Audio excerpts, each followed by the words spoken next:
those conversations, but I'm still being honest with it's like if he missed too many games, and then let's say the Aces right now, I believe the Aces is what the sixth seed, and I mean they tied between them and the Fever. So I mean, and realistically, I'm sure now the Aces is kind of kicking itself in the butt for them two losses against the Fever because realistically, if they would have won those two games, realistically they could be in the fourth seed because that would have them kind of tied with the Mercury right now. So again, with all that still being said, it make you still think like, dang, if the Aces can kind of go on a winning streak and Fee don't play enough games, could that kind of put Asia Wilson back in the real conversations for being a back-to-back MVP? Because it's going hard to be denied. Because let's be clear, I don't care how much I love Fee. I understand sports. If she missed too many games, it's kind of like when Joel Embiid to put up God-level numbers, but if you don't play enough games, I can't necessarily put you in that MVP conversation. So if the Aces end up let's say the season end when the season end and Fee may only come back and only play 2 or 3 games. Cool. Like I say, it's still her MVP to lose, but let's say the Aces become the third seed now.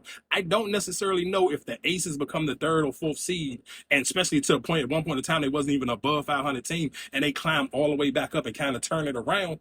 I don't necessarily know if I can just be like, this is a guaranteed Fee MVP season. It's hard for me to do that because if she missed 2 weeks and Asia Wilson keep going on the tip, putting up godlike numbers, like, bro, she's putting up, this is video game numbers. This is Jokic type numbers. You put up these type of numbers, it's hard for me to be like, oh, somebody else is the MVP. I can't even be serious if I'm having that real conversation. Like, bro, Asia, like, this is video game number. Like, this is 2K, put your player on 99, dog.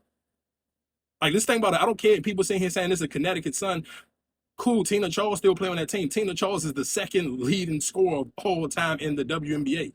That's just like somebody going to go drop a 30 or 20 game on LeBron. I don't care if the Lakers stink. That's still LeBron James, dog. And again, I think that's sometimes when we have so much conversation about the WNBA, there's so many people who may chime in and just don't know the history. And that's one thing, like, I hate that the WNBA don't have commercials when I'm watching League Pass, but I do appreciate when they do some of those highlights because it help you get a speed course on free game on what players you may be watching. It was really Timothy. Like, let's be clear, Tina Charles was one of them ones, dog. She ain't just this ain't just some random bum they got out here. Let's be clear, even if you actually watch this game was way closer than even what the final score was. And shout out to Aaliyah Edwards. Aaliyah Edwards had a couple plays, but she was kind of looked like she was locking Asia Wilson up. And if you're not, I can kind of always go critique and go what bad the WNBA do. But even watching the game and I didn't have the sound on, I'm just watching it.